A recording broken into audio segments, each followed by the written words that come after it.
taking much of your time, let us invite Grade 2 CBSE to present Bhangra dance on stage.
Bring them out.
To bring our old memories of Tamil cinema, our Grade 2 nursery primary is going to dance for old songs on stage.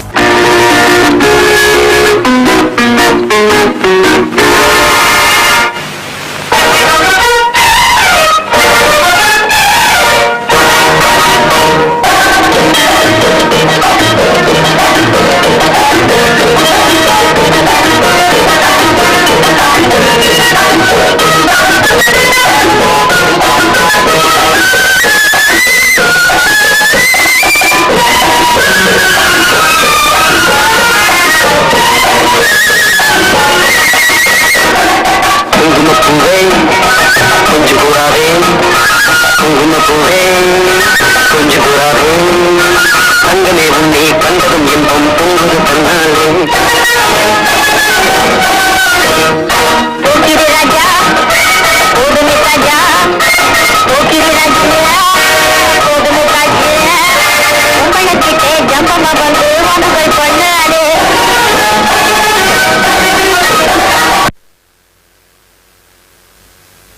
தொட்டால் பூமலரும் தொடாமல் நான் மலர்ந்தேன் சுட்டால் பொன் சிவக்கும் சுடாமல் கண் சிவந்தேன்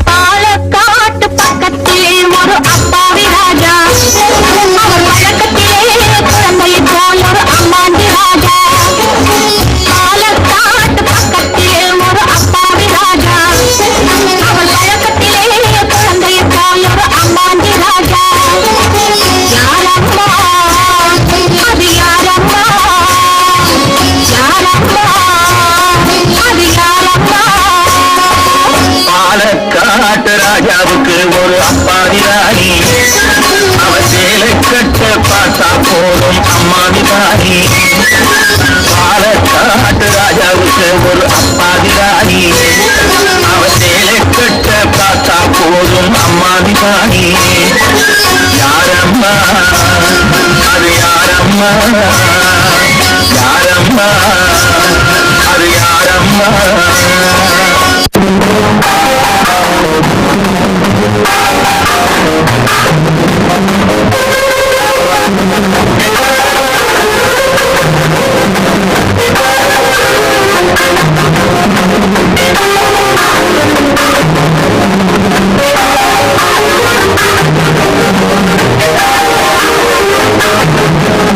அவளுக்கென்ன அழகிய முகம் அவளுக்கென்ன அழகிய முகம் அவனுக்கென்ன இழகிய மனம் நிலவுக்கென்ன இரவினில் வரும் இரவுக்கென்ன இரவுகள் தரும் உறவுக்கென்ன இருந்தவரை கொடுந்து வரும்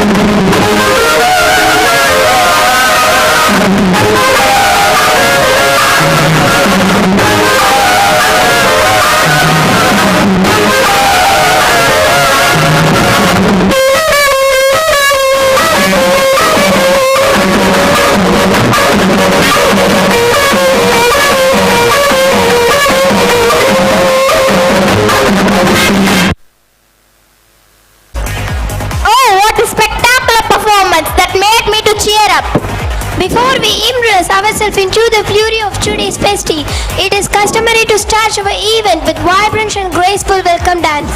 Our welcome dance is not just art unfolding on stage, it is a heartfelt expression of joy.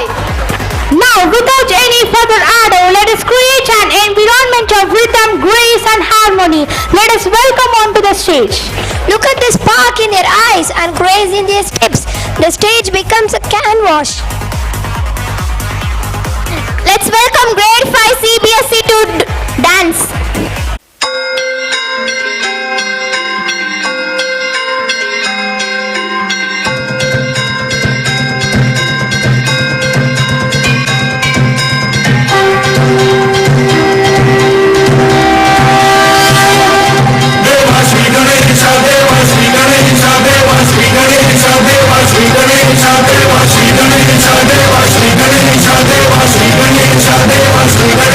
Deva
that his heart has something to say which cannot be expressed in words or any other way than by dancing.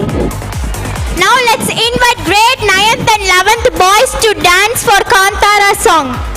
Let's give a blistering round of applause for our performers who have filled our hearts with joy.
Yes. What a stunning performance! Now hold your breath for another dance performance. Gypsy by 7th and 9th grade students.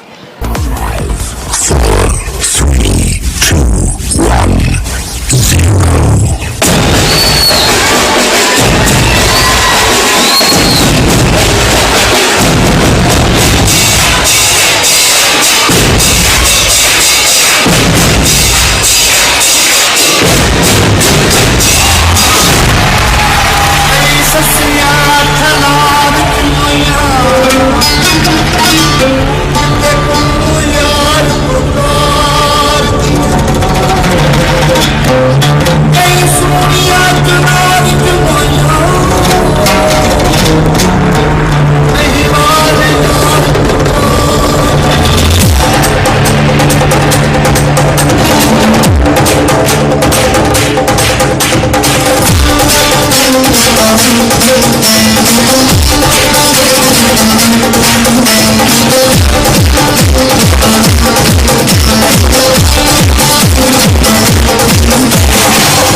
സ്വർഗം മനസ്സിനുള്ളിൽ മറച്ചു ഞാൻ പരപ്പനോവൻ കേച്ചരീണം നിറച്ചു നിനങ്ങളടക്കി ഞാൻ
Performance. It is now time for us to enjoy the live performance, Which is first time in Mussoorie. that our talented dancers have meticulously meticulously prepared. So let us invite grade 4 and 5 students on stage from CBSE.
School Committee.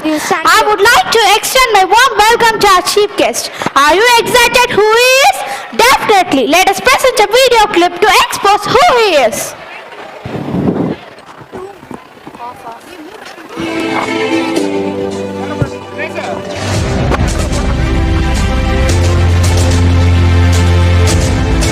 கேள்வியின் நாயகன், பேச்சரங்கின் பெருங்கடல், துணிச்சலின் மறுபெயர் ரங்கராஜ் பாண்டே. சொழல் வல்லன் சோர்விலன் அஞ்சான் அவனை இகழ்வெல்லல் யார்க்கும் அரிது இது குறள். எந்த அரங்கிலும் எவராலும் வெல்ல முடியாத சொழல் வல்லன் ரங்கராஜ் பாண்டே. நடுத்தர வர்க்கத்து குடும்பத்தில் பிறந்து நாடறிந்த தலைவர்களை மக்களின் மனசாட்சியாயிருந்து கேள்வி கேட்கும் பாண்டேவின் பூர்வீகம் பீகார். பீகாரின் பக்ஷரிலிருந்து சூடிக் கொடுத்த சுடற்கொடி ஆண்டாள் அவதரித்த ஸ்ரீவல்லிபுத்தூருக்கு புலம்பெயர்ந்தது ரகுநாதசாரியாரின் குடும்பம். திருப்பாவை பிறந்த ஸ்ரீவல்லிபுத்தூரில் இந்த தமிழ் திருமகனும் பிறந்தார் ரகுநாதசாரியாரின் மகனாக. ஸ்ரீவில்லிபுத்தூரில் அரசு பள்ளியில் தமிழ் வழியில் பள்ளி படிப்பு. விளையும் பயிர் முளையிலே தெரியும் என்பது போல பள்ளியில் படித்த போதே வெண்ணிலா எனும் கையெழுத்து பிரதியை நடத்தினார் பாண்டே. உலகின் ஒப்புயர்வற்ற மொழியாம் தமிழ் மொழியில் மதுரை காமராஜர் பல்கலைக்கழகத்தில் முதுகலை பட்டம் பெற்றார். திருவரங்கத்து ரங்கராஜனுக்கு ஆண்டாளை பிடித்தது. திருவல்லிபுத்தூரில் பிறந்த இந்த ரங்கராஜனுக்கு அந்த ஆண்டாள் பாடிய தமிழ் பிடித்தது. தொட்டதெல்லாம் துளங்கியது இந்த மங்கள நாயகனுக்கு. இவர் நடத்திய ராஜா கேசட் சென்டர், கடித உரைகள் தயாரிக்கும் இவரது வேலவன் நிறுவனம் என எல்லாவற்றிலும் வெற்றி பெற்றார். ஆனாலும் தமிழின் மீது கொண்ட பற்றும் பத்திரிகை துறை மீது இருந்த ஆர்வமும் இவரை தினமலர் நாளேட்டின் நிருபராக்கின. தினமலரில் அரசியல் நையாண்டியும் நகைச்சுவையும் மிளிரும் இவரது டவுட் தனபாலு பகுதியை அத்தனை எளிதில் யாரும் மறந்துவிட முடியாது. 2012 தந்தி டிவியில் இணைந்த இவர் 6 மாதங்களில் அதன் தலைமை ஆசிரியரானார். கடுமையான உழைப்பும் மாறுபட்ட சிந்தனையுமே பாண்டி அவர்களின் இந்த உயர்வுக்கு காரணங்கள். தந்தி டிவியில் இவரது கேள்விக்கு என்ன பதில் நிகழ்ச்சி பல ஆளுமைகளின் இன்னொரு முகத்தை இந்த உலகுக்கு காட்டியது. இவரது நியாயமான கேள்வியை எதிர்கொள்ள முடியாமல் எத்தனையோ தலைவர்கள் திணறினார்கள், திண்டாடினார்கள். உண்மைக்கு வலிமை மிக மிக அதிகம். உண்மையை உருக்குணர்த்த இவர் தொடுத்த கணைகள் பெரும் ஆளுமைகளை துளைத்தெடுத்தன.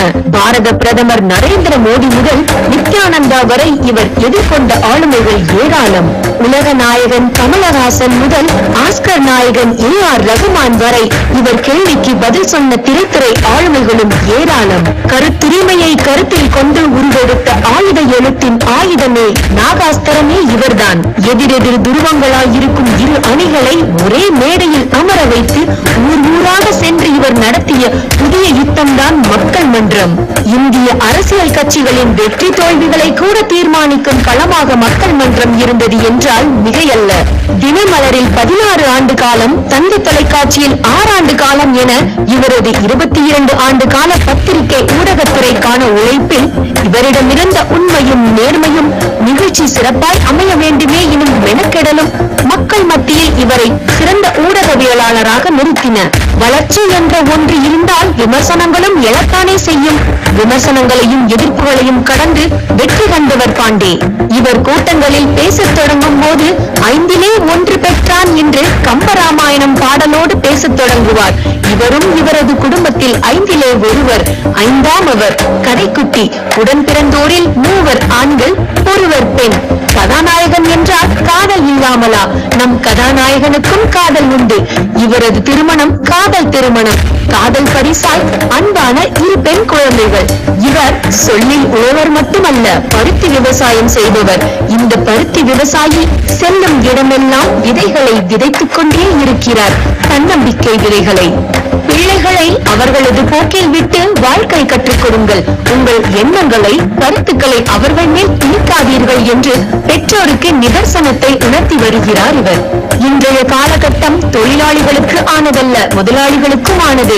மாணவர்கள் சுய தொழில் தொடங்குங்கள், உழைப்பினால் அதிகம் சம்பாதியுங்கள், உண்மையாகவும் நேர்மையாகவும் வாழுங்கள், மாற்றி யோசித்து மகிழ்ச்சி காணுங்கள் என்று போகிற போக்கில் மாணவர் இதயங்களில் வெற்றிக்கான மனச்சித்திரங்களை வரைந்துவிட்டு போய்விடுகிறார் பாண்டே. எனக்கு கேட்க மட்டும்தான் தெரியும் என திருவிளையாடல் தருமையாய் இல்லாமல் கூட்டங்களில் கேள்வி கேட்கும் பெற்றோருக்கு பதில் சொல்லும் புலவராய் இருக்கிறார் இந்த கேள்வியின் நாயகன். நீயாக ஏற்றுக்கொள்ளும் வரை உன்னை யாராலும் தோற்கடிக்க முடியாது என்பது வரும் தலைமுறைக்கு இவர் தரும் தலையாய வாசகம். தலைமை செய்தி ஆசிரியராயிருந்து சின்னத்திரையில் தன்னிகரில்லாத நிகரற்று திகழ்ந்த இவர் தலைக்கு எதிராக வாதாடும் வழக்கறிஞராக நேர்கொண்ட பார்வை திரைப்படத்தில் முதலாக வெள்ளித்திரையிலும் தோன்றியிருக்கிறார். சின்னத்திரை வெள்ளித்திரை கடந்து நம் கைகளில் தவழும் குட்டித்திரையிலும் முத்திரை பதித்து வருகிறார். இவர் தொடங்கியிருக்கும் சாணக்கியா எனும் யூடியூப் சேனல் லட்சக்கணக்கானோரின் ஆதரவோடு இணையத்தில் வலம் வந்து கொண்டிருக்கிறது. ரிஸ்க் எடு, அதைவிட த்ரில் வேறொன்றும் இல்லை. தன் வாழ்விலேயே அடிக்கடி ரிஸ்க் எடுப்பவர். சவால்களை விரும்பும் இந்த அற்புத மனிதரின் மந்திர சொற்களை செவிமடுக்க காத்திருக்கிறார். பசங்க கம்ப்ளைண்ட் எடுத்துட்டு சார்ஜ் ஷீட் ஃபைல் பண்ணிட்டேன். அப்புறம் ஏன் உடனே மீரா கிருஷ்ணன் அரெஸ்ட் பண்ணல? சார் அவங்க அப்ஸ்கண்ட் ஆயிட்டாங்க. ஓ, அப்ப மீராவோட வாக்குமூலமே இல்லாம அவங்க தான் அட்டாக் பண்ணாங்கன்னு எப்படி கன்ஃபார்ம் பண்ணீங்க? கம்ப்ளைண்ட் கிடைச்சதுக்கு அப்புறமா இன்வெஸ்டிகேட் பண்ண சார். ரெசார்ட்ல இருக்கிற மேனேஜரும் வெயிட்டரும் இவங்க தான் அடிச்சாங்கன்னு கன்ஃபார்ம் பண்ணாங்க. அந்த அட்டாக் போது பயன்படுத்தப்பட்ட ஆயுதத்தை கண்டுபிடிச்சீங்களா? Yes sir. Exhibit PW2 material evidence Meera கிருஷ்ணனோட ஃபிங்கர் பிரிண்ட்ஸ் அதுல இருக்குறானே. That's all. Mr. Bharat, cross-examination.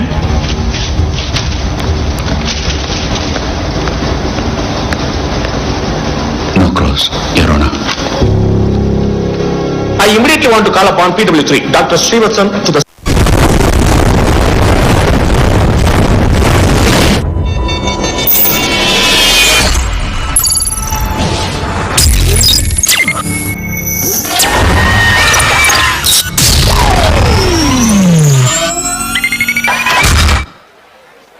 Let's give a blistering round of applause to invite our Honorable Chief Guest. Before welcoming our chairperson, I would like to present a video clip in front of you.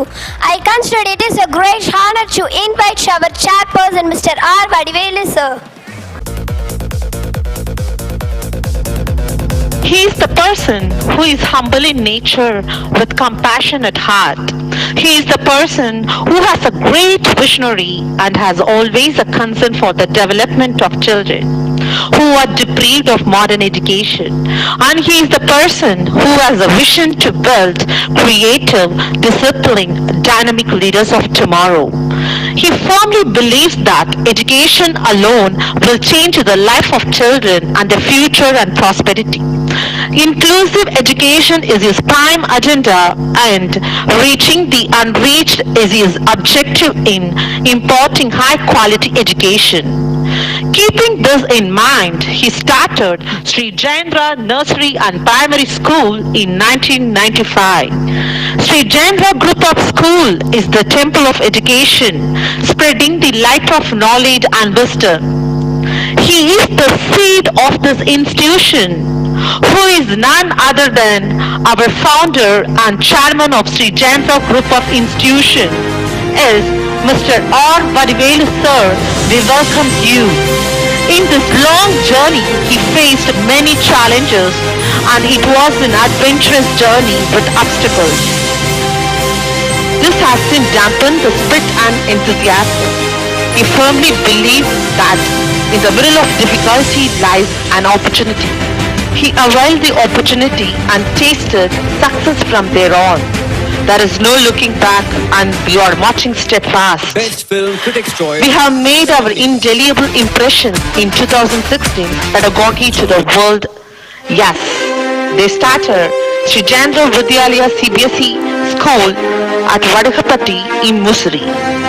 Today, Sri Jayendra Group of Institution is synonym to quality education and is standing the most powerful competitor among the educational institutions in Mussoorie.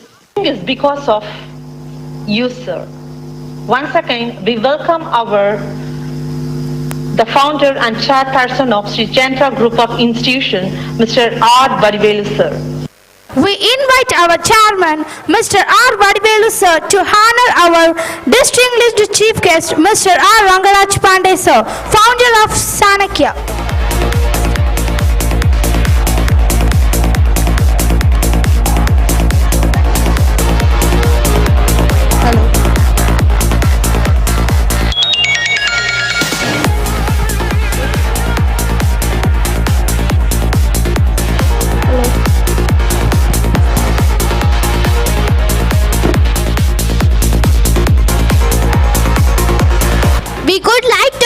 invite Santosh sir to welcome our chief guest. Good evening to everyone. On this special wonderful day, I would like to convey my warmest greeting to our chairperson, R. Vadivel, and my fellow principal, invited chief guest, Thiru Rangaraj Pandey sir, and teaching and non-teaching staff, parents, and my dear students. We feel greatly by your presence. Thank you. I welcome each and everyone. Thank you, sir. Now we would like to invite our chairperson to present a speech. எமது கல்வி நிறுவனங்களின் ஆண்டு விழாவிற்கு சிறப்பு விருந்தினராக வருகை தந்துள்ள ரங்கராஜ் பாண்டே அவர்களே மற்றும் பெற்றோர்களே, ஆசிரியர்களே, மாணவ மாணவிகளே, பள்ளியின் வைஸ் சேர்மன் சந்தோஷ் அவர்களே, பிரின்சிபல் தினேஷ் அண்ட் கோஆர்டினேட்டர் அவர்களே மற்றும் அனைத்து ஊர் பொதுமக்களுக்கும் அனைவருக்கும் முதற்கண் மாலை வணக்கத்தை தெரிவித்துக் கொள்கின்றேன். இந்த விழா ஒரு வித்தியாசமான விழாவாக இன்று நடைபெற்று கொண்டிருக்கிறது. சிபிஎஸ்இ பள்ளி துவக்கிய காலத்திலிருந்து பலதரப்பட்ட மாநில கலாச்சாரங்களை நினைவூட்டக்கூடிய நடனங்களை அமைத்து நம் விழாவில் மாணவ மாணவிகள் இடம்பெற சேர வேண்டும் என ஒரு நீண்ட நாள் ஆசை எனக்கு இருந்தது. அந்த ஆசை நிறைவேற்றி கொடுத்த நமது நடன கலைஞர்கள் புதிதாக இந்த ஆண்டு நமது பள்ளிக்கு வந்து எங்களுக்கு ஒரு சான்ஸ் கொடுங்க சார், நல்லா நான் பண்ணி கொடுப்போம் அப்படின்னு சொல்லி அவங்களுடைய நடன திறமைகள்லாம் எனக்கு லேப்டாப்பில் போட்டு காமிச்சாங்க. அதன் பிறகு துடிப்பான அந்த இளைஞர்களுக்கு ஒரு வாய்ப்பு கொடுக்கலாம் அப்படின்னு சொல்லிட்டு முடிவு பண்ணி அவர்களுக்கு இந்த வாய்ப்பை நான் கொடுத்தேன். மிக அற்புதமாக முஸ்லிம் மக்கள் நம்முடைய பெற்றோர்கள் இதுவரை பார்த்திராத ஒவ்வொரு நடனமும் மிக அற்புதமாக அமைத்து கொடுத்தார்கள். அந்த நடந்த குழுவினருக்கு எனது பாராட்டுகளையும் நன்றியையும் தெரிவித்துக் கொள்கின்றேன். அந்த நடனக்குழு இந்த ஆண்டு வந்து எனக்கு சான்ஸ் கொடுங்கன்னு கேட்டாங்க. இனிமே ஜெயந்திரா ஈவெண்ட்ஸ் அத்தனை கல்ச்சரலுக்கும் அவர்கள் தான் நடன கலைஞர்கள் என இந்த இனிய நேரத்தில் தெரிவித்துக் கொள்கின்றேன். அவருடைய நடனக்குழுவுக்கு என்னுடைய பாராட்டுக்கள். மேலும் ரங்கராஜ் பாண்டே அவர்களை பற்றி தெரிஞ்சிருக்கும். மிகச்சிறந்த ஒரு பத்திரிகையாளர் மற்றும் அவருடைய திறமையை பார்த்து சினிமாவிலும் அவருக்கு வாய்ப்பு கொடுத்து தமிழக மக்களுக்கு மிகப்பெரிய அளவிலே அவரை அறிமுகப்படுத்திய அந்த திரைப்படத்துறைக்கும் பாராட்டுக்கள். அவருடைய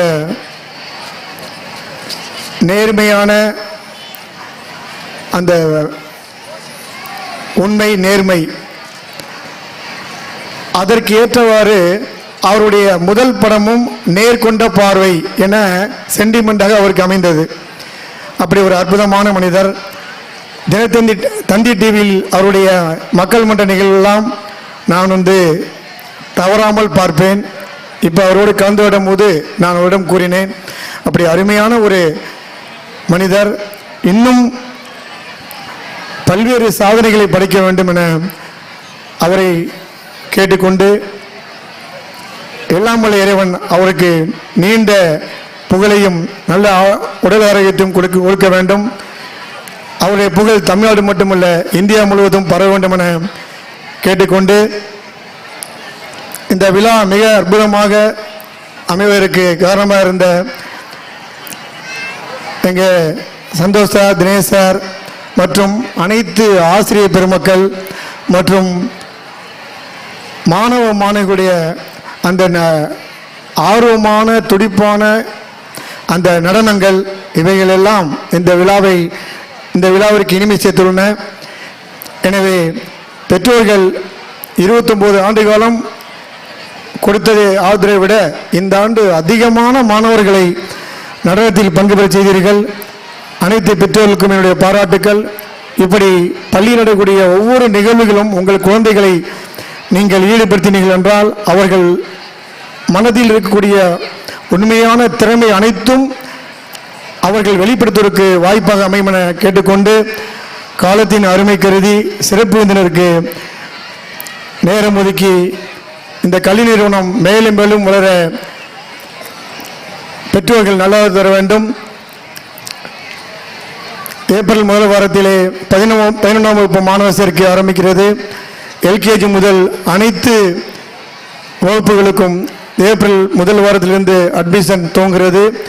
எனவே பெற்றோர்கள் தொடர்ந்து நல்லவர் கொடுத்து இப்பள்ளி மேலும் மேலும் வளர உதவ வேண்டும் என கேட்டுக்கொள்கிறேன். நன்றி, வணக்கம். I have been making a list of the things they don't teach you at school. They don't teach you how to love somebody. They don't teach you how to have feelings. They don't teach you not to hurt anyone, and then don't tell you when to say sorry and thank you. But here at Sri Jayendra Group of School, we not only provide you with a good students, but also we make you a better human being. That is what matters. Here is the reflection of our achievements for the session 2023 to 2024. I would like to call upon Dinesh sir to present our annual report. அனைவருக்கும் வணக்கம். இங்கு வருகை தந்துள்ள அனைத்து பெற்றோர்களையும் பொதுமக்களையும் வருக வருக என அன்போடு வரவேற்கிறோம். ஆனுவல் ரிப்போர்ட் உங்களுக்கு தெரியும், லாஸ்ட் இயர்ல இருந்தே பார்த்தீங்கன்னா நம்ம ஆனுவல் ரிப்போர்ட் வந்து தமிழில் தான் வாசிக்கிறோம். என்ன காரணம் அப்படிங்கிறதையும் போன லாஸ்ட் இயர் ஆனுவல் டேலே நம்ம சொல்லியிருக்கோம். ஸோ இங்கிலீஷில் வந்து பக்கம் பக்கமாக 2 பக்கம் 3 பக்கம் நம்ம படிக்கும் பொழுது சில விஷயங்கள் வந்து நம்ம சொல்ல வேண்டிய முக்கியமான விஷயங்கள் வந்து சில விஷயங்கள் சென்றடையுது, சில விஷயங்கள் சென்றடைவதில்லை. அதனால லாஸ்ட் இயர்ல இருந்தே ஆனுவல் ரிப்போர்ட் நம்ம ஸ்கூலை பொறுத்தவரை இனிமேல் வந்து ஆனுவல் ரிப்போர்ட் தமிழில் தான் அப்படிங்கிறத நம்ம முடிவு பண்ணியாச்சு. ஸோ இந்த வருஷமும் அதே மாதிரியே நம்ம தமிழில் தான் ஆனுவல் ரிப்போர்ட் வாசிக்க போகிறோம். Shri Jayendra Vidyalaya nursery and primary school 1995ஆம் ஆண்டு முசிறியில் கணக்கப்பிள்ளை தோட்டத்தில் எல்கேஜி முதல் 5ஆம் வகுப்பு வரை உள்ள பள்ளியாக 29 ஆண்டுகள் சிறப்பாக நடைபெற்று வருகிறது. அதேபோல் 2016ஆம் ஆண்டு முசிறியில் வடுகப்பட்டியில் Shri Jayendra Vidyalaya senior secondary CBSE school LKG முதல் 12ஆம் வகுப்பு வரை உள்ள பள்ளியாக கடந்த 7 ஆண்டுகளாக சிறப்பாக நடைபெற்று வருகிறது. இந்த இரு பள்ளியின் சேர்மன் ஆகிய திரு ஆர் வடிவேல் அவர்களின் சீரிய முயற்சியால் உருவாக்கப்பட்டு இன்று முசிறியில் தலைசிறந்த பள்ளிகளாக கம்பீரமாக நடைபெற்றுக் கொண்டிருக்கிறது என்பதை மகிழ்ச்சியுடன் தெரிவித்துக் கொள்கிறோம். எங்கள் பள்ளியின் சிறப்புகள்: 10 மற்றும் 12ஆம் வகுப்பு தேர்வுகளில் தொடர்ந்து 100% தேர்ச்சியும் ஏ கிரேட் மதிப்பெண்களை பெற்றும் என் பள்ளி மாணவர்கள் எங்களுக்கு பெருமை சேர்த்து வருகின்றனர்.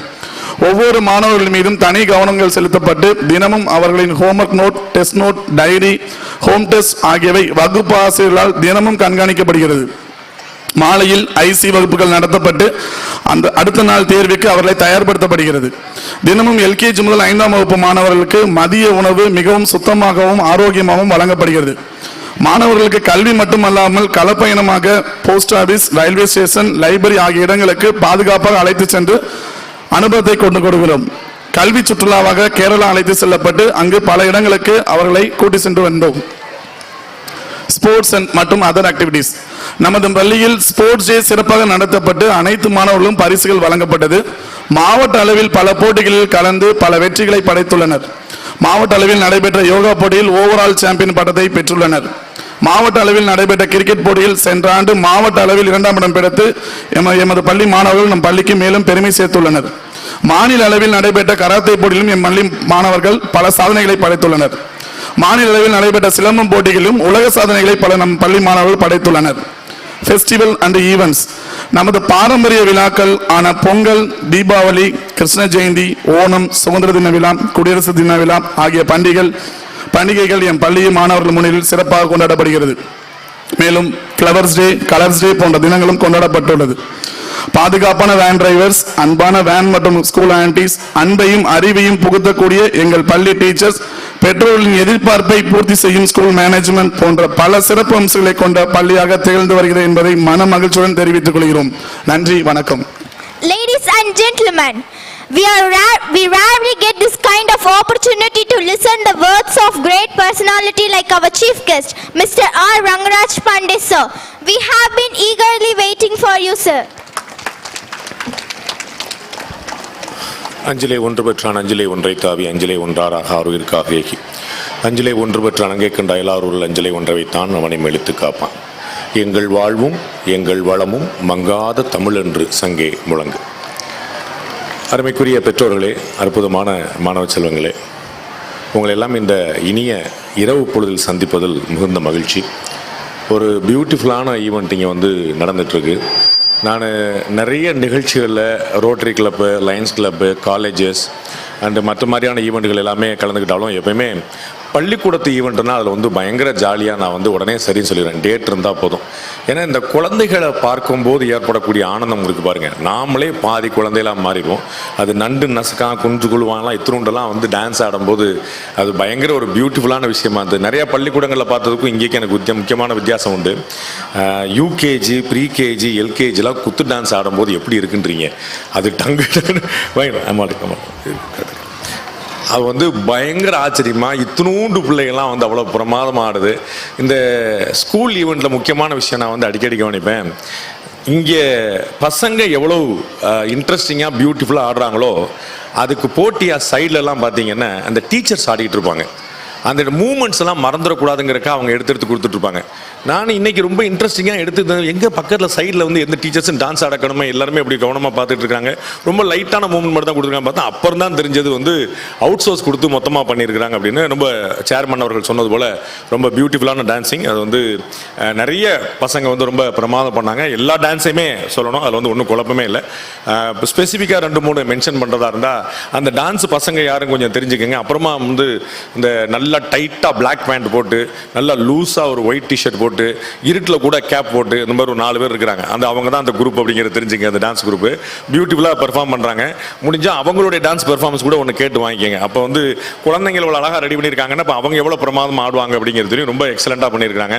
எஸ்பெஷலி வந்து அந்த லைவ் மியூசிக்கு பண்ணாங்க பாருங்கள். அந்த 2 பேர் வந்து நம்முடைய கிராமிய மனம் இசைக்கு அவங்க பண்ணதும் அதுக்கு இந்த குழந்தைகள் ஆடினதும் ரொம்ப எக்ஸ்ட்ராடனரியாக இருந்துச்சு. அது ரொம்ப ஒரு உள்ளபூர்வமாக எப்படியுமே ஒரு ஆடியோவை வச்சு கேட்கறதுக்கும் ஒரு லைவ் மியூசிக்கில் கேட்கறதுக்குமான அந்த வித்தியாசம் தெரிஞ்சது.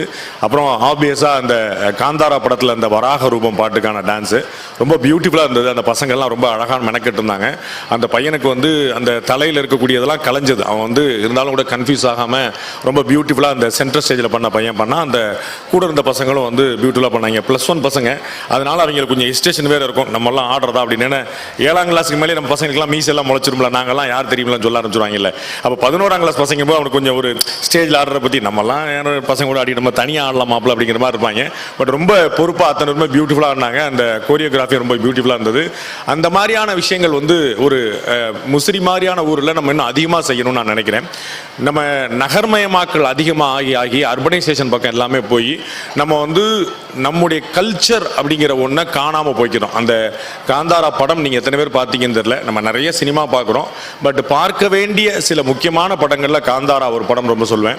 அது வந்து நம்முடைய பாரம்பரியம், நம்முடைய வனம், நம்முடைய வளம் இது வந்து எப்படி அழிக்கப்படுது, அதுக்கு வந்து எப்படி நம்முடைய தேவதைகள், கிராம தேவதைகள், கிராமங்கள், நம்முடைய கலாச்சாரம் இதெல்லாம் உங்கள் கல்ச்சர் வந்து எப்படி பாதுகாக்கப்படுது, கிராமம் எப்படி வந்து அதற்கு வந்து துணை இருக்குது அப்படிங்கிறலாம் வந்து ரொம்ப ஆச்சரியமான விஷயம். நீங்கள் அந்த பசங்க லைவ் மியூசிக்கில் வந்து அங்கே டான்ஸ் பண்ணும்போது நீங்கள் பார்த்துருப்பீங்க. பின்னாடி வந்து எல்இடியில் நிறைய விஷுவல்ஸ் போட்டாங்க. அதில் ஒன்று பார்த்துருப்பீங்க நீங்கள், மாடுகள்லாம் வந்து ஓடுற அந்த போட்டி, அந்த ரேக்லா ரேஸ் அப்படின்னு சொல்லி சொல்லுவாங்க.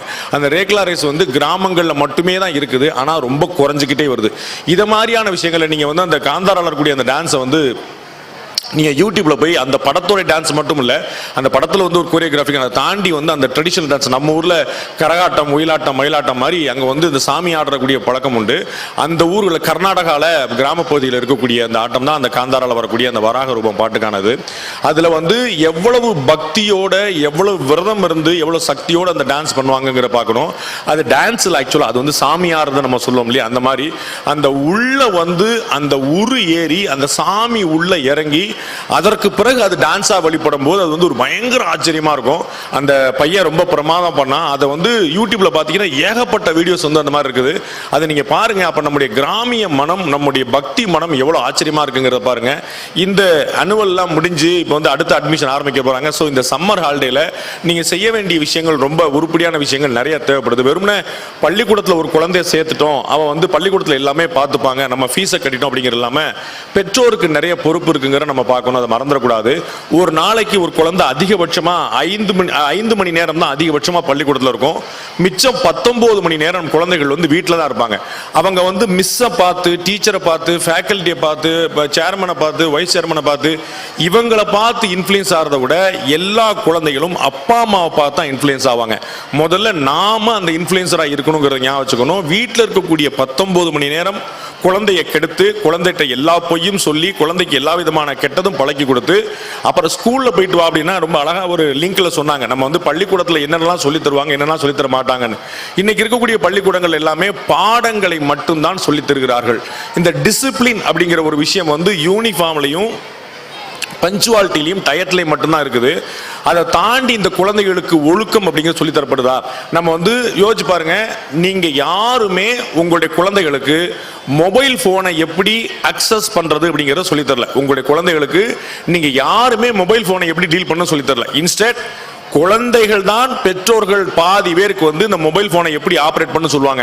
நமக்கு தெரிஞ்சதெல்லாம் போனை எடுத்தோமா, அலோன்னு சொன்னோமா, அவ்வளவுதான். ஆனா இந்த பசங்க எவ்வளவு பியூட்டிஃபுல்லா செல்ஃபி எடுப்பாங்க, எவ்வளவு டிசிப்ளினா எடுப்பாங்க, அதுக்கு எப்படி ஸ்டைலா போஸ் கொடுப்பாங்க. அந்த செல்ஃபி எடுக்கிறதுக்கு ஒரு பெரிய ஸ்டைல் இருக்கு. அப்படி தலையை சாச்சு, வாயை கோணிச்சு அப்படி வச்சு எடுக்கணும். அந்த மாதிரிலாம் வந்து பயங்கரமா வந்து ஸ்டைல். இதெல்லாம் எப்படி கத்துக்கிட்டாங்க? போன்ல வந்து ஒரு சின்ன ப்ராப்ளம் வந்தது அப்படின்னா உங்களுக்கு அது எப்படி ஆப்ரேட் பண்றது தெரியாது. அதை சர்வீஸ் சென்டருக்கு எடுத்துட்டு போறதுக்கு முன்னாடி அவன் பண்ணிடுவான். அப்படி அப்ப என்ன ஆகுது? எப்படி அவனுக்கு வந்து தெரிஞ்சது? எவ்வளவு காம்ப்ளிகேட்டான ஒரு டெக்னாலஜி இருக்கக்கூடிய செல்போன் வந்து ஸ்கூல்லையும் சொல்லி தரல, வீட்லையும் சொல்லி தரல. அவனுக்கு எப்படி தெரிஞ்சதுன்னா இந்த இன்ட்ரெஸ்ட் அப்படிங்கிற ஒரு முக்கியமான விஷயம், அவர்களுக்கு ஏற்படக்கூடிய ஆர்வம். அப்ப நீங்க உங்க குழந்தைகளை வீட்டில் வளர்க்கும் போது அவர்களுடைய ஆர்வம் எதில் இருக்கிறது அப்படிங்கிற பாருங்க. நிறைய குழந்தைகளுக்கான ஆர்வம் அவர்களுடைய பொழுதுபோக்குல தான் இருக்கும், which is very obvious, which is very factual. நிறைய பொழுதுபோக்குல இருக்கும். பொழுதுபோக்குங்கிறது சர்வைவலாக மாற்ற முடியுமா, வாழ்க்கையாக மாற்ற முடியுமான்னு பார்க்கணும்.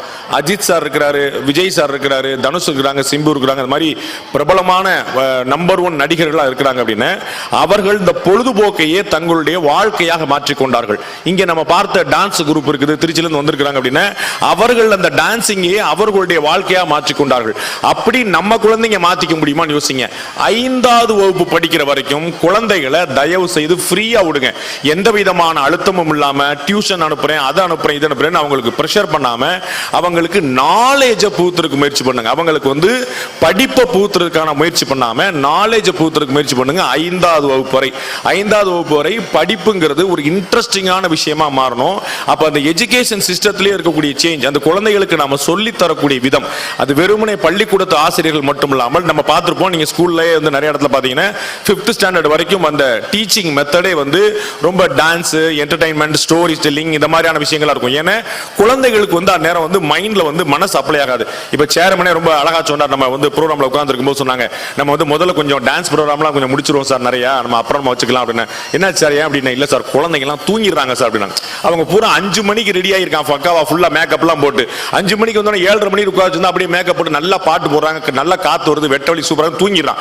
அப்ப அவங்களுக்கு எழுப்பி வச்சு ஆடுறான்னா தூங்கிட்ட பிறகு தூங்கின பிறகு டிஸ்டர்ப் பண்ணாதனால ஆட மாட்டேன்றான்.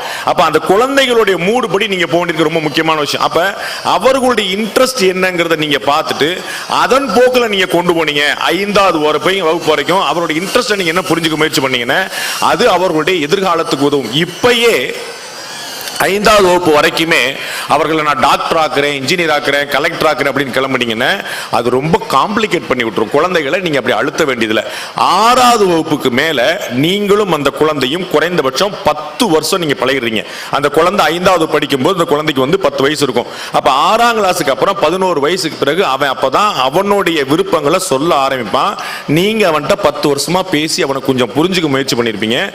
அதன் பிறகு அவர்களுடைய இன்ட்ரெஸ்ட் என்னங்கிறத தெரிஞ்சு கொஞ்சம் கொஞ்சமா பேசினா ஒரு 9th ஸ்டாண்டர்ட் வாக்கில் ஒரு கிளாரிட்டி கிடைக்கும். அப்புறம் நம்ம +1 +2 நம்ம எடுக்கும்போது அதற்கேற்ற மாதிரியான குரூப் என்ன எடுக்கலாங்கிற பார்க்கலாம். அப்ப வீட்டில் நம்ம வந்து நிறைய விஷயங்களை டிஸ்கஸ் பண்ணி கொண்டு வரணும். நான் கார்ல வரும்போது பேசிட்டு இருந்தேன், பெரியவர்களை மதிப்பது அப்படிங்கிறது ஒரு வார்த்தையா நீங்க சொல்லி தர முடியாது. பெரியவர்களை மதிக்கணும், அப்பாவை மதிக்கணும், அம்மாவை மதிக்கணும், தாத்தாவை மதிக்கணும் அப்படிங்கிறத நீங்க ஒரு வார்த்தையா சொல்லித்தர முடியாது.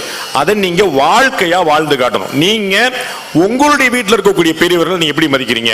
இந்த குழந்தைகளுடைய தாத்தா, இந்த குழந்தைகளுடைய பாட்டி, இந்த குழந்தைகளுடைய அத்தை, மாமா, இவர்கள் எப்படி மதிக்கப்படுகிறார்கள் என்பதை குழந்தைகள் பார்ப்பார்கள்.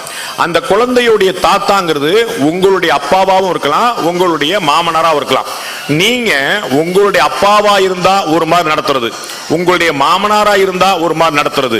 ஆனா நீங்க குழந்தைங்க என்ன சொல்றீங்க? பெரியவங்களை மதிக்கணும்னு சொல்றீங்க. அப்ப குழந்தைகள் என்ன கத்துக்கணும் அப்படின்னா, ஓகே அப்ப நம்ம அப்பான்னு நம்ம ஆளு, அவங்க அப்பான்னு வேற ஆளு அப்படின்னு புரிஞ்சுப்பான். அதே தான் மாமியா இருக்கும். அந்த மாதிரி நீங்க வந்து பார்ஷியாலிட்டியை வீட்டில் வச்சிருந்தீங்க, பாகுபாட உறவுக்குள்ள வச்சிருந்தீங்கன்னு அவர்கள் அதை கவனமாக புரிந்து கொள்வார்கள்.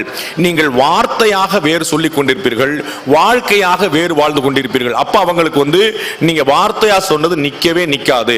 யோசிச்சு பாருங்க, ஒரு பாடத்தை பள்ளிக்கூடத்தில் ஒரு பாடத்தை சொல்லி கொடுக்குறீங்க, ஒரு சென்டென்ஸ், ஒரு ஸ்டேட்மெண்ட், ஒரு பேராகிராஃப், ஒரு கம்போசிஷன் நீங்க ஏதாவது எழுதணும்னு அவ்வளவு பாடுபட்டு இருக்கு. டீச்சர்ஸ் வந்து அந்த குழந்தைகளை அதை மனப்பாடம் பண்ண வைக்கிறதுக்குள்ள அவ்வளவு பெரிய பாடா இருக்கும். ஆனா சினிமா பாட்டை குழந்தைகள்கிட்ட கேளுங்க, 5 நிமிஷம் பாட்டு 28 வரி, ஒரு தப்பு இல்லாம பல்லவி சரணம்னு மாத்தி மாத்தி பிரமாதமா பாடுவான். எப்படி வந்து நம்ம வந்து ஒரு பாடத்தை வந்து ஒரு 4 வரி படின்னு சொன்னா படிக்க முடியல, ஆனா ஒரு 5 நிமிஷம் பாட்டை 28 வரி எப்படி படிக்க முடியுதுன்னு அவர்களுடைய ஆர்வம், அவர்களுக்கு எதுல இன்ட்ரெஸ்ட் இருக்கு, அவங்க எதை பார்க்கறாங்கன்னு பார்க்கிறோம். அப்ப வீட்டில் அவர்கள் பெற்றோர்களைத்தான் பார்க்கிறார்கள். நீங்கள் எல்லா பழியையும் பள்ளிக்கூடங்கள் மீது போட முடியாது. எந்த பள்ளிக்கூடமும் எப்படி அப்ளிகேஷன் ஃபார்ம் ஃபில்அப் பண்றது, எப்படி மணி ஆர்டர் ஃபில்அப் பண்றது, எப்படி பேங்க்ல வந்து ஃபில்அப் பண்றது, எப்படி ரயில்வே ஃபார்ம் வந்து ஃபில்அப் பண்றது, எப்படி டிக்கெட் ரிசர்வ் பண்றது அப்படிங்கிற விஷயங்களை எந்த பள்ளிக்கூடமும் சொல்லி தரல. அப்ப வாழ்க்கையில நாம என்னென்ன செய்யறோமோ அதான் பண்ணி தரோம், அதான் புரிஞ்சுக்கிறாங்க. அப்ப குழந்தைகளை இந்த சம்மர் ஹாலிடேஸ்ல நீங்க போகக்கூடிய இடங்கள்ல உருப்படியான இடங்களுக்கு தயவு செய்து கூட்டு போங்க. நிச்சயமாக இந்த சம்மர் ஹாலிடேஸ்ல நிறைய டூர் போங்க. தயவு பள்ளிக்கூடத்துல கூட்டு போறாங்க, கூட்டு போலங்கிறத தாண்டி நீங்க நிறைய டூர் கூட்டு போங்க. உங்களுக்கு திருச்சி மாவட்டம் மாதிரியான இந்த மாதிரி இடங்களுக்கு வந்து நீங்க கேட்க வேண்டியதே இல்லை. அற்புதமான இடங்கள் ஆயிரக்கணக்கில் இருக்குது.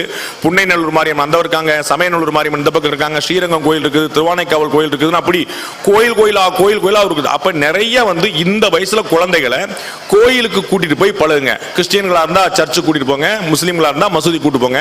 உங்களுடைய ஆலயங்களுக்கு குழந்தைகளை கட்டாயம் கூட்டி செல்லுங்கள். குழந்தைகள்லாம் வரமாட்டாங்க, அதெல்லாம் இன்ட்ரெஸ்ட் அப்படி நீங்க நினைச்சீங்கன்னா நாளைக்கு அவர்கள் மனதில் பக்தி என்பதே இருக்காது. எந்த குழந்தையின் மனதில் பக்தி இருக்காதோ அந்த குழந்தையின் மனதில் அச்சம் இருக்காது. எந்த குழந்தையின் மனதில் அச்சம் இருக்காதோ அந்த குழந்தையின் மனதில் ஒழுக்கம் வராது.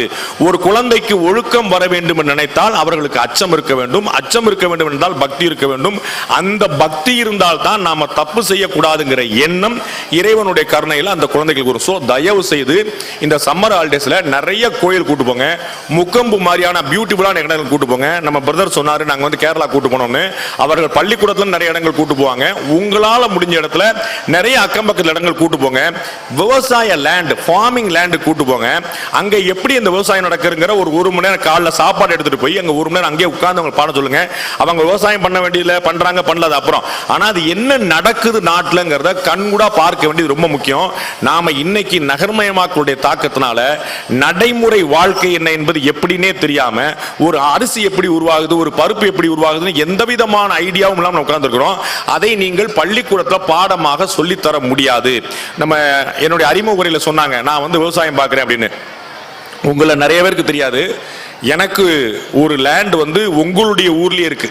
முசிறியில் வெள்ளூர் பக்கத்துலேயே நான் இங்கே லேண்ட் வச்சிருக்கிறேன். எனக்கு வந்து விவசாயத்தில் ரொம்ப ஆர்வம். ஸோ சின்ன சின்னதாக என்னுடைய சம்பாத்தியில் என்னெல்லாம் முடியுமோ உங்களுடைய முசிறி ரெஜிஸ்ட்ரேஷன் ஆஃபீஸில் என்னுடைய பேர் இருக்கு, இங்கே தான். ஸோ அந்த வகையில் எனக்கு முசிறியில் ஏற்கனவே ஒரு கனெக்ட் இருக்குன்னு வச்சுக்கோங்க. ப்ளஸ் நான் விவசாயம் பார்க்கறதுக்கான லேண்ட் வந்து இங்கே ஓமாந்தூர் பக்கத்தில், கோட்டாத்தூர், துறையூர் பக்கத்தில் வந்து நான் வந்து கோட்டாத்தூர் இடத்துல அங்கே வந்து ஒரு 2 ஏக்கர் வச்சு விவசாயம் பண்ணிட்டு இருக்கிறேன். பருத்தி ஒரு காலத்தில் பண்ணேன், அப்புறம் வந்து எள்ளு பண்ணேன், இந்த மாதிரி. அப்புறம் வந்து இப்போ வந்து அந்த குச்சிக்கிழங்கு போட்டிருக்கிறேன். நம்முடைய தம்பி அவங்க சுரேஷ் நல்லா பார்த்துட்டு இருக்கு. அப்படி இந்த மாதிரி எனக்கு வந்து ஒரு பெரிய ஆசை, விவசாயத்தில் நம்ம நிறையா பண்ணணும் அப்படிங்கிறது. எங்க அப்பா ஒரு பெரிய விவசாயி. அவருக்கு வந்து 5 ஏக்கர் லேண்ட் கொடுக்கப்பட்டது. அதை வந்து 25 ஏக்கர் லேண்டா மாத்தினவர் எங்க அப்பா. அவர் வந்து பீகார்ல. அப்ப நம்ம அவருடைய பிள்ளை நம்ம வந்து விவசாயம் தெரியாம இருக்கக்கூடாதுன்னு பார்த்துருக்கேன். எனக்கு விவசாயத்து பக்கம் பார்க்க ஆரம்பிச்ச பிறகுதான் எனக்கு பருத்தி புண்ணாக்கு, எள்ளு, நெல்லுக்கெல்லாம் வித்தியாசமே தெரிஞ்சது. முன்னாடி வந்து எதுவுமே தெரியாது நமக்கு. வந்து எது இலை எது கிளைன்னு ஒண்ணுமே தெரியாது. நம்ம மாட்டு போயிட்டு முழுக்க ஒரு நகர்மயமாக்கல் வாழ்க்கை போயிட்டோம். அப்ப நமக்கு கிரவுண்ட் ரியாலிட்டி தெரியல, அந்த விவசாயிகளுக்கான பாடு என்னன்னு தெரியல. ஒரு அரிசி நம்ம வந்து 35 ரூபா 40 ரூபான்னு வாங்கிடும். ஆனா அந்த 40 ரூபா அரிசிக்கு பின்னாடி எவ்வளவு பெரிய பாடு இருக்குது, 90 நாள் பயிர் இருக்குது, 120 நாள் பயிர் இருக்குது, காலைல 4 மணிக்கு 5 மணிக்கு கற்கள் எந்திரிச்சு விவசாயி வந்து தண்ணி பாய்ச்ச வேண்டி இருக்குது, வெயில் வரும்போது வீட்டுக்கு வர வேண்டி இருக்குது. அந்த விவசாயியுடைய லைஃப் ஸ்டைலை வந்து நம்ம தெரிஞ்சுக்கணும். உங்களை நிறைய பேர் முஸ்லீம்ங்கனால உங்களை நிறைய பேர் விவசாயிகளா இருப்பீங்க. பட் வந்து நாம பாடுறது இல்லாம நம்ம வந்து வேற கூலி தொழிலாளி யாராவது வச்சிருப்போம். பட் நீங்க வந்து உங்க குழந்தைகளுக்கு இந்த விவசாயத்தை பத்தின ஒரு அடிப்படை விஷயங்களை நீங்க தெரிஞ்சுக்கணும், கொடுக்கணும். உங்களுக்கு நீங்கள் யார் யாரெல்லாம் பெரியாராக பெரிய ஆட்களாக கருதுகிறீர்களோ அவர்கள் எல்லாருமே எளிமையான பின்னிலிருந்து வந்தவர்கள். அவர்கள் எல்லாருமே வரலாறு என்ன என்பதை மறக்காதவர்கள். அதான் முக்கியம். நம்ம வந்து அப்துல் கலாம் அவர்களை வந்து எப்ப பார்த்தாலும் நம்ம பெருசா சொல்றோம். ஆனா அப்துல் கலாம் எப்படி வந்தாருங்கிற யோசிக்கணும். சாதாரணமான ஒரு மீனவ குடும்பத்திலிருந்து வந்தவர். அவருடைய வாழ்க்கை நடத்துறதுக்கு வழி இல்லாம பள்ளி பருவத்திலேயே அவர் வந்து வீடு வீடா போய் நியூஸ் பேப்பர் போட்டவர். அந்த மாதிரியான ஒரு கடுமையான இடத்துல இருந்துட்டு அவர் இஸ்ரோக்கு போறாரு, டிஆர்டிஓக்கு போறாரு, அண்ணா யூனிவர்சிட்டிக்கு போறாரு, இந்த நாட்டுடைய ஜனாதிபதியாகவே மாறுறாரு. நம்ம பார்க்கக்கூடிய காமராஜர் வந்து ஒரு சாதாரணமான ஒரு ஏழை விவசாயத்து குடும்பத்தை சேர்ந்தவர். கடைசி வரைக்கும் திருமணமே பண்ணாம நாடு இருந்தவர். இது மாதிரியான விஷயங்கள் வெறுமனே உங்களுடைய வாழ்க்கையில நீங்க சுத்தி சுத்தி பார்க்கிறது அஜித் ஆகட்டும், விஜய் ஆகட்டும், தனுஷ் ஆகட்டும், சிம்பு ஆகட்டும், இந்த மாதிரி சினிமா பிரபலங்கள் மட்டுமே இல்லாம அது மட்டுமே உங்களுடைய பெருமை என்று இல்லாமல் அதையெல்லாம் பொழுதுபோக்கு அம்சங்கள். அதை தாண்டி வாழ்க்கையில கன்ஸ்ட்ரக்டிவா உருப்படியான விஷயங்கள் செய்யணும். உங்களுடைய குழந்தைகள் இன்னைக்கு வந்து இத்தனோண்டு பிஞ்சா இருக்கிறாங்க. அந்த குழந்தைகளுக்கு நல்ல விஷயங்கள் சொல்லிக் கொடுத்து அவர்களை எதிர்காலத்தில் ஒரு பெரிய ஒரு அற்புதமான மனிதர்களா மாற்றணும் பார்க்கணும். உங்களுடைய குழந்தைகள் டாக்டர்கள் ஆகிறார்களோ இல்லையோ, இன்ஜினியர்கள் ஆகிறார்களோ இல்லையோ, கலெக்டர் ஆகிறார்களோ இல்லையோ, நல்ல மனிதர்களாக ஆனார்கள் அப்படிங்கிற பெருமை உங்களுக்கு இருக்கணும். உங்களுடைய குழந்தையை பற்றி நாளைக்கு வந்து உங்கள்கிட்ட பேசும்போது ரொம்ப நல்ல பையனா இருக்காப்பா, ரொம்ப சமத்து பையனா இருக்காப்பா, எல்லா வேலையும் அவனே செய்யறானே, பெரியவங்களை மதிக்க பழகிருக்கிறானே, அவன் வந்து எப்படி நடந்துக்கணும் தெரிஞ்சிருக்கிறே அப்படின்னு அவர்கள் வந்து சொல்லும் போதுதான் அந்த ஈன்ற பொழுதில் பெரிதுவக்கும் தன்மகனை சான்றோன் என கேட்ட தாய் அப்படிங்கிறது. சான்றோன் அப்படிங்கிற வார்த்தை வந்து கற்றவன் அப்படிங்கிறதுக்கு மட்டுமே அர்த்தம் கிடையாது. வெறும் படிச்சவன் மட்டுமே சான்றோன் கிடையாது. அதை தாண்டி யார் ஒருத்தன் நல்ல மனிதனாக இருக்கிறானோ அவன் தான் சான்றோன். உங்களுக்கு 1000 கனவு இருக்கும். நீங்க நிறைய கனவுகளோட வளர்ந்திருப்பீங்க. நான் டாக்டர் ஆகணும்னு நினைச்சேன், இன்ஜினியர் ஆகணும்னு நினைச்சேன், பெரிய ஆளா நினைச்சேன், பட் முடியல. நான் ஏதோ ஒரு தனியார் கம்பெனில ஒர்க் பண்ணிட்டு இருக்கேன், நான் ஒரு 15,000 20,000 சம்பளம் வாங்கிட்டு இருக்கேன், என்னுடைய பிள்ளையாவது பெரிய ஆளாக்கும்னு நினைச்சிட்டு இருப்பீங்க. உங்களுடைய கனவுகளை குழந்தைகள் மீது திணிக்காதீர்கள். அதற்கு மாறாக அந்த குழந்தைகளுக்கு என்ன ஆசை இருக்குன்னு தெரிந்து கொள்ள பாருங்கள். உனக்கு இது பிடிக்குமா, உனக்கு இது பிடிக்குமா, பேசி ஒரு நாள்ல வரதில்லை. அந்த குழந்தைகளோட இன்ட்ரெஸ்ட் என்னங்க கண்டுபிடிக்கிறது ஒரு நைட் உட்கார்ந்து சாப்பாடுல டிஸ்கஸ் பண்ற விஷயம் இல்ல. அது ஓவராலா பார்த்துக்கணும். ஏற்கனவே நான் சொன்னது போல முழுக்க இந்த குழந்தைகளுடைய ஆர்வம் முதல்ல பொழுதுபோக்கு அம்சங்கள்ல மட்டும் தான் இருக்கும். அதன் பிறகு குழந்தைகளை கொஞ்சம் கொஞ்சமா நகர்த்தி அவர்களுக்கு வேற எதுல இன்ட்ரெஸ்ட் இருக்கு, லால இன்ட்ரெஸ்ட் இருக்கா, சயின்ஸ்ல இன்ட்ரெஸ்ட் இருக்கா, இன்ஜினியரிங் இன்ட்ரெஸ்ட் இருக்குதா, மெடிசின்ல இன்ட்ரெஸ்ட் இருக்குதா, வேற ப்ரொஃபஷனல் கோர்ஸ் படிக்கணும்னா, காமர்ஸ் படிக்கணும்னு நினைக்கிறாங்களா, இல்ல காம்படிட்டிவ் எக்ஸாம் எழுதணும்னு நினைக்கிறாங்களா அப்படின்னு அவர்களுடைய ஆசை என்ன என்பதை 6வது வகுப்புக்கு மேல நீங்க கொஞ்சம் கொஞ்சமா நகர்த்தி 9th அப்புறம் ஒரு கிளாரிட்டி வந்துச்சுன்னா நீங்க +1 +2 அவர்களை கொண்டு வர முடியும். அது உங்களுடைய கனவை திணிப்பதாக இல்லாமல் அவர்களுடைய ஆசையை நிறைவேற்றக்கூடியதாக இருக்கணும். நான் ரொம்ப சின்ன வயசுல என்னுடைய 7ஆம் கிளாஸ் படிக்கும்போது நான் 7ஆம் கிளாஸ் படிக்கும்போது எனக்கு பத்திரிகைகள் மீதான பரிச்சயம் ஏற்பட்டது. நான் வந்து பத்திரிகைகள் அப்பதான் ஃபர்ஸ்ட் பார்க்க ஆரம்பிச்சேன். இன்னைக்கு இருக்கக்கூடிய ஆனந்த விடன் குமுதத்துல இருந்து, சாம்பியன் பத்திரிகையில இருந்து, துக்ளக்ல இருந்து, இந்தியா டுடே தமிழ்ல இருந்து நிறைய பத்திரிகைகள் படிக்க ஆரம்பிச்சேன். ஒரு பெரிய எக்ஸ்போசர் கிடைச்சது. அப்ப எனக்கு வந்து ஒரு பெரிய இன்ட்ரெஸ்ட் வந்துருச்சு. நம்ம வந்து எல்லாரையும் மாதிரி நான் வந்து டான்ஸ் பண்ணுவேன், நான் கவிதை எழுதுவேன், கதை எழுதுவேன், படம் வரைவேன், இன்னைக்கு கூட நிறைய பண்ணுவேன். இதுல எல்லாமே எனக்கு இன்ட்ரெஸ்ட் உண்டு. ஆனா நான் என்னதான் பண்ண போறேனே தெரியாம முடிச்சுட்டு இருந்த போது எனக்கு ஒரு பெரிய ஆர்வம் வந்து இந்த பத்திரிகை துறையில் இருக்குது எனக்கு தெரிஞ்சது. நான் எங்க வீட்டுல யாருக்குமே தமிழ் தெரியாது, எங்க பெரியவங்களுக்குலாம் தமிழே தெரியாது. சோ தமிழ் படிக்கிறதுக்கான வாய்ப்புகளே கிடையாது. அப்ப எனக்கு வந்து இதுல ஒரு பெரிய இன்ட்ரெஸ்ட் இருக்கும்போது அது ஏதோ ஒரு விட்டக்குற தொட்டக்குற மாதிரி ஒரு பயங்கரமான ஒரு இன்ட்ரெஸ்ட் ஏற்பட்டுச்சு. அப்ப அந்த மீடியா, இந்த பத்திரிகை அப்படிங்கிறது எனக்கு ஒரு பெரிய ஒரு ஈர்ப்பு ஏற்பட்டுச்சு. அப்ப நான் வந்து பத்திரிகைகள் படிக்க ஆரம்பிச்சு +1ல நானே வந்து இந்த அறிமுக உரையில் குறிப்பிட்டது போல வெண்ணிலா அப்படிங்கிற ஒரு கையெழுத்து பத்திரிகை நடத்தினேன். அதன் பிறகு அந்த கையெழுத்து பத்திரிகையில் உங்களுக்கு ஒரு முக்கியமான தகவல் என்னன்னா, உலகத்திலேயே ஒரு கையெழுத்து பத்திரிகையை வார இதழாக நடத்தினது வேற யாருமே கிடையாது, நம்ம மட்டும்தான் நடத்தி இருக்கிறோம். ஒரு வார இதழாக ஒரு 8 வாரத்துக்கு +1 முடிச்சுட்டு +2 வரும்போது அந்த சம்மர் ஹாலிடேஸ்ல நான் வந்து பண்ணினேன். அவ்வளவு ஆர்வம். வாரம் என்னுடைய ஃப்ரெண்ட் தனபால் அப்படிங்கிற வந்து பியூட்டிஃபுல்லா எழுதுவான். அவன் கையெழுத்து வந்து ரொம்ப அச்சு குண்டு அழகா இருக்கும். அப்ப நான் கதைகள், கட்டுரைகள், படங்கள் எல்லாம் கொடுத்து அவனை வந்து கெஞ்சி கூத்தாடி ஒரு டொரினோ வாங்கி கொடுத்து, ஒரு மிட்டாய் வாங்கி கொடுத்து அவனை வந்து அதை எழுத சொல்லி விடிய எழுதி ஒரு 32 பக்கம் நாங்க பண்ணியிருந்தோம். அதுல நிறைய படங்கள் வரணும். அதுல தொடர்கதை போட்டோம். 11வது படிக்கும் போதே 1991 நான் வந்து தேர்தலுக்கான கருத்து கணிப்பு நடத்தினேன். அந்த வெண்ணிலா பத்திரிகையிலேயே 1991 கருத்து கணிப்பு நடத்தினேன். அப்ப ராஜீவ்காந்தி படுகொலை நடந்த சம்பவம், அந்த கருத்து கணிப்புல எங்க ஸ்ரீவில்லிபுத்தூர்ல தேர்தல்ல தாமரைக்கணி ஜெயிப்பார்னு போட்டேன். சுயேட்சையா தாமரைக்கணி தான் ஜெயிச்சார். அந்த கருத்து கணிப்பு வந்து 1991 நான் நடத்தினேன். அப்ப என்ன அப்படின்னா, நமக்கு இன்ட்ரெஸ்டான விஷயங்கள் செய்யும் போது அது எவ்வளவு வந்து சக்சஸ்ஃபுல்லா வருதுன்னு பாக்குறோம். அப்புறம் தினமலர்ல வேலைக்கு சேர்றேன். 97 முடிஞ்சு 98 ஆரம்பத்துல. 98ல நான் தினமலருக்கு வேலைக்கு வரும்போது நான் ஸ்ரீவில்லிபுத்தூர்ல இருந்து மதுரையில இருக்கிறேன். அப்ப நான் மதுரையில டவுன் எனக்கு தெரியவே தெரியாது. அப்ப நான் கண்டக்டர் சொல்லிட்டு இந்த மாதிரி வந்து மதுரையில வந்து இந்த மாதிரி பழங்கானத்தை வந்தா சொல்லுங்க அப்படின்னு. அவர் வந்து பழங்கானத்தை வந்தா சொல்லுங்கன்னு தினமலர் ஆபீஸ் போகணுமான்னாரு. ஏன்னா பழங்கானத்தை கேட்டா தினமலர்னா ஒட்டுமொத்த பஸ்ஸும் தினமலர் தான் போயிட்டு இருக்கு அப்படின்னாரு. எல்லாம் ஜேஜேன்னு கிளம்பிட்டாங்க. என்ன பண்ணுறாங்க, நீங்கள் வந்து நிருபர் ஆகணும்னு ஆசையா, நீங்கள் பட்டதாரியா, நீங்க வந்து கிளம்பி வாங்கன்னு போட்டாங்க. ஊர்ல இருக்கக்கூடிய எல்லா பட்டதாரியும் கிளம்பிட்டான். யூ ஓன்ட் பிலீவ், தினமலர் ஆபீஸ்ல அன்னைக்கு வந்து அந்த இன்டர்வியூக்கு வந்திருந்தது 800 பேர், 800 people, 800 பேர் வந்திருக்காங்க. அவங்கள்ட்ட அவ்வளவு அப்ளிகேஷன் ஃபார்மே இல்ல. அவங்க அதிகபட்சமா மொத்தத்துக்கு வருஷம் பூரா சேர்த்து 200 தான் வாங்கி வச்சிருந்தாங்க. நாங்க போய் நின்னது 800 பேர். பெரிய கதவு இருக்கும் தினமலர் ஆபீஸ்ல. நீங்க பாத்தீங்கன்னா மதுரை ஆபீஸ்ல இவ்வளவு தரையில இருந்து இவ்வளவு உயரத்துக்கு கதவு இருக்கும். அந்த கதவை பூட்டிட்டாங்க, யாரையும் உள்ள விடல. ரோடு பூரா குரூப் 4 டிஎன்பிசி எழுத வந்த மாதிரி அவ்வளவு பெரிய கூட்டம். அப்ப 800 பேருக்கு வந்து அவங்களுக்கு அப்ளிகேஷன் ஃபார்மே இல்லாம அதற்கப்புறம் போட்டோ காப்பி ஜெராக்ஸ் சொல்லுவோம்ல, அந்த போட்டோ காப்பி 600 காப்பி எடுத்து வந்து அதுக்கப்புறம் கொடுத்தாங்க. அந்த 800 பேர் வந்து 12 பேரா மாறி, அந்த 12 பேருங்கிற 5 பேரா மாறி அதுல செலக்ட் பண்ணப்பட்ட ஒரே ஒரு ஆள் ஆர் ரங்கராஜ் பாண்டே. அது வந்து 1998 இருந்து அது 2012 வரைக்கும் அங்கதான் டிராவல் இருந்துச்சு. நான் ஒரே ஒரு 2012 வரைக்கும் அங்க போனேன். அது வந்து பயங்கரமான இன்ட்ரெஸ்டிங்கான டிராவல். மதுரையில இருந்தேன், சேலத்துல இருந்தேன், சென்னையில போனேன். எல்லா விதமான தொழில் கத்துக்கிட்டேன். விடிய வேலை பார்ப்பேன். வேலை பார்க்கறதோட இது கிடையாது. அந்த பேஷன் நம்மளை எவ்வளவு டிரைவ் பண்ணுங்கிற பார்த்தோம். அதற்கு பிறகு 2012 தந்தி டிவில சேர்றேன். தந்தி டிவில சேரும் போது உயரமா இருக்கான், சகப்பா இருக்கான், அப்ப வந்து டிவிக்கு நல்லா இருப்பான் அப்படின்னு சொல்லிட்டு ஆங்கர் அப்படின்னு சொல்லி சொன்னாங்க. சரிங்க அப்படின்னு சொல்லி சொன்னேன். ஆனா அப்ளிகேஷன் ஃபார்ம் கொடுத்து எனக்கு வந்து அவங்க அப்பாயின்மெண்ட் ஆர்டர் கொடுக்கும்போது அவங்க வந்து அசைன்மெண்ட் எடிட்டர்னு கொடுத்தாங்க. அப்ப நான் தான் கேட்டேன், என் அப்பாயின்மெண்ட் ஆர்டர் வாங்கிட்டேன் அசைன்மெண்ட் எடிட்டர்னு. அப்ப நான் வந்து அசைன்மெண்ட் எடிட்டர்னு என்னங்க நான் கேட்டேன். எனக்கு என்ன அப்பாயின்மெண்ட் கொடுக்கப்பட்டதோ அப்ப என்ன வேலைன்னு தெரியாது. சார் நீங்க தான் சார் ப்ரொடக்ஷன் ஃபுல்லா பார்க்கணும். நீங்க வந்து வரக்கூடிய ஆட்களுக்கு பூரா வந்து எப்படி நீங்க ட்ரெயின் பண்றது, எப்படி நீங்க நியூஸ்லாம் வாங்குறது அப்படிங்கறத பின்னாடி இந்த நியூஸ் ஜெனரேட் பண்ணக்கூடிய விஷயத்தை நீங்க செய்யணும் அப்படின்னு சொல்லி சொன்னாங்க. சரிங்க என்று அந்த விஷயத்தை செய்ய ஆரம்பிச்சேன். அப்புறம் ஆயுத எழுத்து, கேள்விக்கு என்ன பதில், மக்கள் மன்ற மாதிரியான ஷோஸும் பண்ண ஆரம்பிச்சேன். 3 மாசத்திலேயே அசைன்மெண்ட் எடிட்டர் கிடையாதுங்க, நீங்க வந்து எக்ஸிக்யூட்டிவ் எடிட்டருங்கன்னு ப்ரொமோட் பண்ணிட்டாங்க. அடுத்த 3 மாசத்திலேயே நீங்க எக்ஸிக்யூட்டிவ் கிடையாதுங்க, நீங்க தாங்க சீஃப் நியூஸ் எடிட்டர்னு 6 மாசத்துல 2 ப்ரொமோஷன் கொடுத்து ஜாயின் பண்ண 6 மாசத்துல அந்த சேனலோட எடிட்டரா மாறினேன்.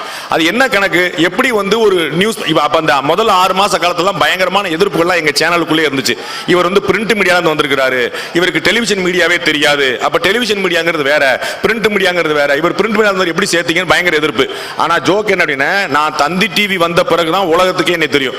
அதற்கு முன்னாடி 16 வருஷம் தினமலர்ல இருந்தேன், அது யாருக்குமே தெரியாது. அப்ப நமக்கு வந்து ஒரு ஆர்வம் இருந்தா, ஒரு பேஷன் இருந்தா, நம்ம என்ன ஆசைப்பட நினைச்சோம். நான் சின்ன வயசுல இருந்து என்னை யார் எப்ப கேட்டாலும் நான் கலெக்டர் ஆகணும், டாக்டர் ஆகணும், இன்ஜினியர் சொன்னதே இல்லை. நான் ஆசைப்பட்டது வந்து நான் ஒரு பத்திரிகையாளர் ஆகணும்னு ஆசைப்பட்டேன். அதை நோக்கி உழைச்சேன். எங்களுடைய அம்மா ஆண்டாள் அம்மா வந்து பத்திரிகையாளர் ஆக்கிட்டாங்க. நான் வந்து ஒரு மன நிறைவான ஒரு வாழ்க்கையை வாழ்ந்துட்டு இருக்கேன். நான் என்ன ஆகணும்னு நினைச்சேனோ அது ஆயிட்டேன். அப்ப நமக்கு வந்து எந்த விதமான கவலையும் இல்லாம மைண்ட்ல வந்து முழுக்க இப்ப எலெக்ஷன் சீசன் காலையில இருந்து பாத்தீங்கன்னா மொபைல்லே நோண்டிட்டு மொபைல்லே ஆப்ரேட் பண்ணிட்டு இங்கே வேலை பார்த்துட்டு இங்கே இருந்து நியூஸ் ஃபைல் அனுப்பிட்டு ஒரு 7:30 மணி இங்க உள்ள 7:15 உள்ள வர்ற வரைக்கும் நான் வந்து ஃபுல்லா நியூஸ் ஃபைல் பார்த்தே, கார்ல வர வரைக்கும் ஃபைல் பார்த்தே இருக்கேன். அப்ப நம்முடைய புத்தியில இந்த வேலை மட்டுமே இருந்துச்சுன்னா நம்ம வந்து பயங்கரமா சக்சஸ் பண்ண முடியும். இந்த சாணக்கியா அப்படிங்கிற இந்த சோசியல் மீடியாவை நம்ம ஆரம்பிச்சிருக்கிறோம். இந்த சாணக்கியா சோசியல் மீடியா வந்து இன்னைக்கு வந்து 14,90,000 சப்ஸ்கிரைபர் இருக்கிறாங்க இன்னைக்கு தேதிக்கு. இந்த 14,90,000 சப்ஸ்கிரைபர்ல என்ன முக்கியமான விஷயம்னா, இது வரைக்கும் நீங்க யூடியூப் சேனல் நிறைய பார்த்திருப்பீங்க, நிறைய வீடியோக்கெல்லாம் பார்த்துட்டே இருப்பீங்க. என்னுடைய வீடியோ பார்க்கறதால மற்ற வீடியோ எல்லாம் நிறைய பார்த்திருப்பீங்க. அந்த எல்லா யூடியூப் சேனல்லையும் என்ன சொல்லுவாங்க, எந்த வீடியோ பார்த்தாலும் சப்ஸ்கிரைப் பண்ணுங்க, ஷேர் பண்ணுங்க, லைக் பண்ணுங்க, பெல் பட்டன் நமக்கு சொல்லுவாங்க. நம்முடைய சாணக்கியால இது வரைக்கும் இந்த 5 வருஷத்துல ஒரு வீடியோல கூட ஷேர் பண்ணுங்க, லைக் பண்ணுங்க, பெல் பட்டன் நமக்குன்னு சொன்னதே கிடையாது. இந்த ஒட்டுமொத்தமான 14,90,000 சப்ஸ்கிரைபரும் வாலண்டியரா அவர்களே மரியாதை செலுத்தி வந்தது. அப்ப நாம கடுமையா உழைக்கிறது, நம்முடைய பேஷனை நம்ம வந்து டிரைவ் பண்றது, நம்முடைய மனசாட்சிக்கு நம்ம விரோதம் இல்லாம இருக்கிறது, இது மிகப்பெரிய வெற்றியை தேடித்தரும். நீங்கள் வெற்றி என்று நினைப்பது வெறுமனே டாக்டரோ இன்ஜினியரோ மட்டுமல்ல, அதை தாண்டி உலகம் மிக விரிவாக இருக்கிறது. உங்கள் குழந்தைகளோடு அதிகம் பேசுங்கள். உங்கள் குழந்தைகளுக்கும் உங்களுக்கும் அதிகமாக 7ஆம் கிளாஸுக்கு மேல இந்த பெண் குழந்தைகளுக்கும் அம்மாக்களுக்கும் ஆகவே ஆகாது. 7ஆம் கிளாஸ் வரைக்கும் பெண் குழந்தைகள் அம்மா சொன்னா அப்படியே கேட்பாங்க. 7ஆம் கிளாஸுக்கு மேல பையனுக்கும் அம்மாக்கும் ஒத்து போயிடும். பெண் குழந்தைக்கும் அப்பாவுக்கு ஒத்து போயிடும். இந்த பக்கம் கிராஸ் ஆயிடுவாங்க. அவங்க ஏன் ஜோடி பார்த்துட்டு அவங்க வந்து பிள்ளை மேல பாசம் அம்மாக்கு, பையன் மேல பாசம் அப்பாவுக்கு, பையன் மேல பாசம் வந்து அம்மாக்கு, பெண் குழந்தை மேல பாசம் அப்பாவுக்கு மாறிடும். இந்த மாதிரியான ஒரு விஷயம் வந்து என்னன்னா அவங்களுடைய ஆசை என்ன, அவங்களுக்கு என்ன தேவை இல்லாம மாத்தி மாத்தி அவங்க வந்து பேசி ஒரு கன்ஃபியூஸ்ட் ஸ்டேட்டுக்கு போகக்கூடிய வாய்ப்பு இருக்கு. அப்ப நீங்கள் வீட்டில் உட்கார்ந்து அவங்கள்ட்ட தெளிவா பேசி உனக்கு என்ன ஆசைங்கிறத லாங் ரன்ல, ஒரு நாள்ல 2 நாள் லாங் ரன்ல பேசி நீ கொண்டு வந்தீங்கன்னா அவர்களுடைய எண்ணம் என்ன என்பதை புரிந்து கொள்ள முடியும். அதற்கு நீங்கள் தீனி கொடுத்திருந்தால் உங்களுடைய பிள்ளைகள் மிகப்பெரிய வெற்றியை பெறுவார்கள். நீங்கள் விரும்புவது ஒரு டாக்டரா, இன்ஜினியரா, கோடீஸ்வரனா, பணக்காரனா, நிறைய பணம் சம்பாதிக்கலாம். அதை தாண்டி நமக்கு தேவை நிம்மதியும் அமைதியும் ஆரோக்கியமுமான வாழ்க்கை. ஒரு ஆரோக்கியம் வந்து குறைஞ்சது, உடல்நலம் போச்சு அப்படின்னா அப்ப தெரியும் நமக்கு. அதே மாதிரி வந்து ஒரு நிம்மதி இல்ல, பணம் இருக்குது, நிம்மதி இல்ல, அமைதி இல்ல, அப்படி எதுவுமே பிரயோஜனப்படாது. அப்ப எல்லாத்தையும் விட ரொம்ப முக்கியமானது பணம். ரொம்ப முக்கியமானது, எந்த குழப்பமும் இல்ல. பணம் சம்பாதிக்க கூட நான் சொல்ல மாட்டேன், நிறைய சம்பாதிக்கணும். அது நேர் வழியில் சம்பாதிக்கணும், நிம்மதியான சம்பாதிக்கணும். அப்பதான் நம்ம பயம் இல்லாம உட்கார்ந்துருக்க முடியும். நம்ம என்னைக்கு ஈடி வருமோ, என்னைக்கு அமலாக்கத்துறை வருமோ கவலை இல்லாம இருக்கிறதுக்கு என்ன வழி? நம்ம நேர்மையான வழியில பணம் சம்பாதிக்கிறது. அப்ப நிறைய பணம் சம்பாதிக்கணும். அதை தாண்டி ஒரு அமைதியும் நிம்மதியும் ஆரோக்கியமும் வேணும். அது எங்க சாத்தியம்னா 2 விஷயங்கள் தான். ஒன்று, தெளிவான பிள்ளைகள், நிறைய பக்தி. இந்த பக்தி மனசுல இருக்க இருக்க, ஆன்மீகம் உள்ள தலைக்க இறைவன் மீது ஒரு கடுமையான பிடிப்பு வர வர நமக்கு ஒரு நிம்மதியான வாழ்க்கை அமையும். அதை தயவு செய்து உங்களுடைய பெற்றோர்கள் எப்படி உங்களுக்கு கடத்தி சென்றார்களோ அதே போல் நீங்களும் உங்களுடைய பிள்ளைகள் கடத்தி செல்லுங்கள். நிறைய நல்லது நடக்கட்டும். இறைவன் துணை இருக்கட்டும். நன்றி, வணக்கம்.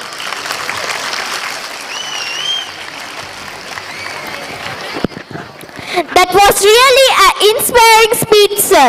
On behalf of our school, thank you for your words of encouragement. முதல்ல சாருக்கு எல்லாருமே வந்து ஒரு மிகப்பெரிய கரவொலி எழுப்பணும். ஏன் அப்படின்னா சார் வந்து டைமை பார்த்துட்டு இவ்வளோ கம்மியாக ஒரு சார் வந்து பேசவே மாட்டாங்க. நல்லா டைம் எடுத்து நிறைய கருத்துக்கள் சொல்லக்கூடியவங்க. இன்னைக்கு நம்மளோட சிச்சுவேஷனை புரிஞ்சுட்டு நாங்கள் சொன்னோங்கிறதுக்காக அவர் நிறைய விஷயங்களை வந்து கம்மி பண்ணிட்டு ஷார்ட்டாக ஸ்வீட்டாக சொல்லி முடிச்சாங்க. உங்களுக்கே தெரியும் இது எல்லாமே வந்து இந்த ரூல்ஸ்க்காக தான். அதில் சாருக்கு நல்லா இன்னொரு தடவை நல்ல ஒரு கரகோஷம் எழுப்புங்க. ரொம்ப ரொம்ப நன்றி சார்.